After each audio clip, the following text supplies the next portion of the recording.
Hi, my name's Tom and welcome back to another Quake Live Classic Match Review. We're here with QuakeCon 2009, Stermy versus Cypher in the winner's bracket. This is the first round, early in the tournament. These two are going to clash, and right off the bat, Stermy goes for the aggressive Kilson opening where you drop down and hit the rail. Makes it a little bit awkward for Cypher. Stermy does want to jump across, he does have this big rail advantage. Cypher can hit all the LG he wants, but he is in a really miserable situation right now. Stermy's just stolen his armor, which is really unusual. Like, you don't normally see an opening quite like this. And so Cypher is just going to have to play off the fact that he has this railgun. Now, he jumps across to this red armor really early, even though he knows Stermy dropped down and got it really early in the game. I mean, this is kind of the perfect start to be watching Cypher, because we're going to get to see what he does in this situation, right? You know, straight off the bat, he stays alive, which it really is not an easy feat when you're down to 30 HP on ZTN. He looks for these rails, slowly moving around the map and gathering the resources that he needs. And somehow pokes his head out there to hit the rail, right? That's a very Cypher moment. Most players don't get away with that rail. Most players don't look for the rail quite like that, but somehow he pokes his head out right as Stermy is swapping to rockets. Now, why Stermy had rockets out there, I don't know. I could get lost in that moment for a while, but let's not get too far bogged down in it. Cypher has built him up 100 stack. And, you know, he's just keeping his finger on the pulse of this mega. He's going to keep tabs on when it is, just by being down there and seeing that Stermy was there. You know, he's going to have a sense that Stermy picked up that mega at 115 and then exited through that yellow. So now he kind of knows when everything is. Now, he doesn't want to get stuck on this side of the map because Stermy just took this yellow. So Cypher is... Whoa, okay, he knocked Stermy down. Cypher commits with the plasma. I didn't notice he'd knocked him all the way down there. So Cypher trading so much damage here. Now, he did have the big stack disadvantage, sorry. He does go down, but a really interesting situation to commit a lot of damage. Now, he knows when this mega is. I don't know if he'll have time to get what he needs to push down here. If he hits a rail, that would be perfect, but it looks like he is going to miss out on this mega. He knows that there's yellows now as well. Wait, did I mistime that? Did I get that wrong? This is why sometimes having times is good. Anyway, Cypher continuing to just be annoying and stay alive and hit monster damage. He's got Stermy down to 1 HP, and that will win him a very clean pickup of this red armor. He can get around onto this yellow as well. Stermy coming off much worse off of this rotation. Now Cypher can be really, really quick here. He can get himself the OG for sure. How is Stermy gonna deal with Cypher here? Surely Stermy just has to play defensive, sit up, stack up on his HP, play these bubbles, spam grenades. You know, it's a solid play here by Stermy. And it looks like we're going to see a split of these items. Cypher looking for a sound cue there for Stermy exiting, and he doesn't really get it. But Cypher finally, for the first time in this game, after a horrible start, 2 minutes 45 seconds, gets himself up to pretty much this 200 stack. And you can see how important it is to be able to just be annoying here. Like, Cypher sticks his head out in so many weird little situations and keeps this pressure on even when he has nothing, because he has this ability to avoid damage and just keep hitting these wonderful, wonderful rails.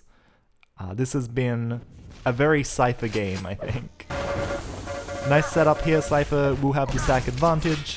Stermy unable to hit any exit damage, so this is perfect for Cypher. He gets a fight before he picks up the big item, so, you know, he gets even more benefit out of that while further reducing the stack of his opponent. Beautiful little drive-by here. Cypher starting to move around the map with a bit more momentum, starting to get hungry for a frag to equalize this game. Now, he really wants to pick up Stermy here, looking to catch him on his armor, looking to catch him in a weaker position before this mega, catches Stermy completely unaware and does tie up this game really early. So beautiful, beautiful recovery here from Cypher after things going pretty bad on the spawn. Cypher's gonna be pretty sure that Stermy spawned up there, and I actually don't know how Stermy got there. Like, does that mean, did Stermy drop down or did he spawn LG? That was a strange situation. I think Cypher a bit baffled there as well. He's gonna continue to pressure this though, and Stermy should know that, yeah, like, he can't really hope to get too much. I mean, he gets a very equitable fight there, and actually hits all the damage he needs for the frag on the exit. So beautiful commitment there by Stermy. You know, it felt like Cypher probably needed to hit a little bit more damage earlier in that fight, and then Cypher continued to hang around, not wanting to let Stermy bully him away, and just a beautiful rail to clean it up. And it just shows how quickly these situations can swing if you're not reactive, if you're not you know, dealing as much as you expect at the start of the fight. You can very quickly end up in that kind of bad situation. Now Cypher playing on the back foot again. He's back to square zero, where we were, you know, 4 minutes ago. just playing slowly. I mean, he's in a slightly better situation here. There's a bit less concrete control for Stermy. Nice position here down by the Mega. It's a really bad rocket. Cypher has to get out of here. He stands on the Mega. He doesn't really know when it is, just hoping that he can deny it in that engagement, and it doesn't work for him. Stermy, you know, Cypher's nervous. You can tell he's ready for Stermy to come and try to pressure this armor. Stermy doesn't. And Cypher now, no big items on the map to really, you know, kind of harass. Not that he has the weapons to do so. Red armor's going to be next, probably, followed by Mega. Cypher crosses down here, and yeah, he's going to commit to this Mega position again. Actually knocks Stermy down low, so this is a situation to do something kind of cheesy. Cypher going to make a fearless jump over this red armor, and he drops down for Mega. Wow.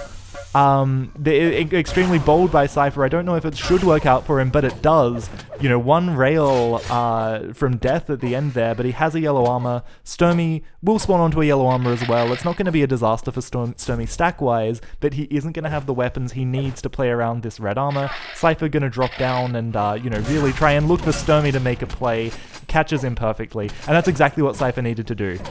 You know, when you just think about the guns that Stermy had, like, you know, he had the LG, right? He didn't have the rail. If he was going to do something to that Mega, it was going to be in that position. Now, Cypher a little bit stuck. He doesn't want to let Stermy get onto Mega position right before Mega. Stermy tries to make a bold jump for red armor, unable to do so. He's going to still deny it from Cypher, but this is at great cost, you know, really sacrificing his lead at this point.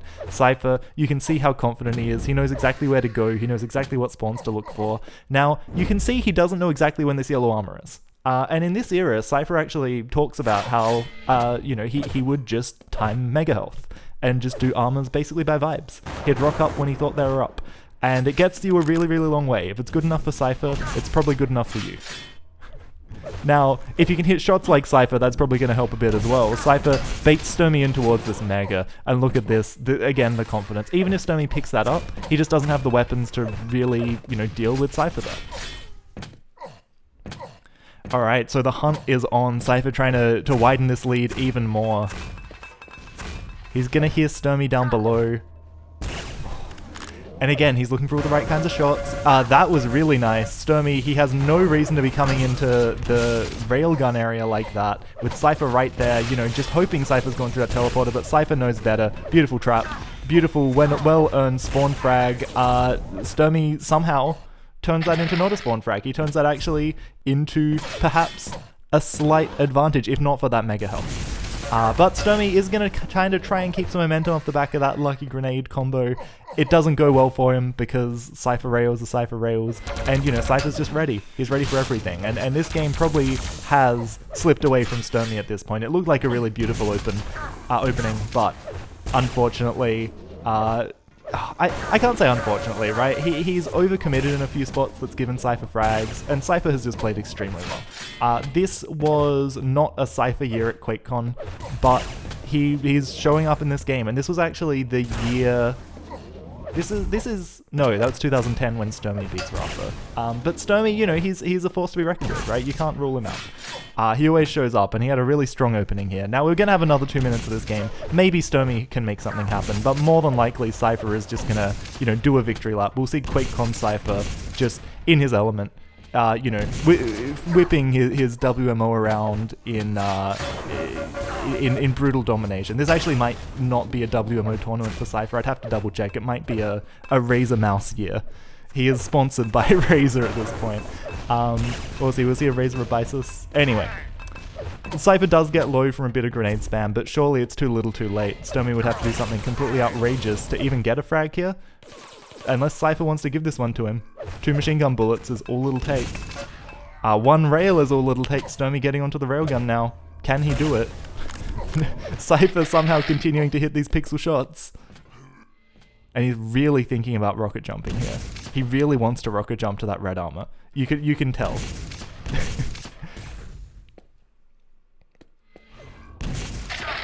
You know, microseconds away from actually making that jump. And you know, it's a nice way to end things, right? Very respectful, keeping a lot of distance, Cypher hitting some sick rails. It's a nice little victory lap. It's a nice little victory lap. And I always say this word victory lap, and that's, I don't really know how else to describe it. We've got this bit of garbage time at the end. So Cypher confidently winning on Bloodrun.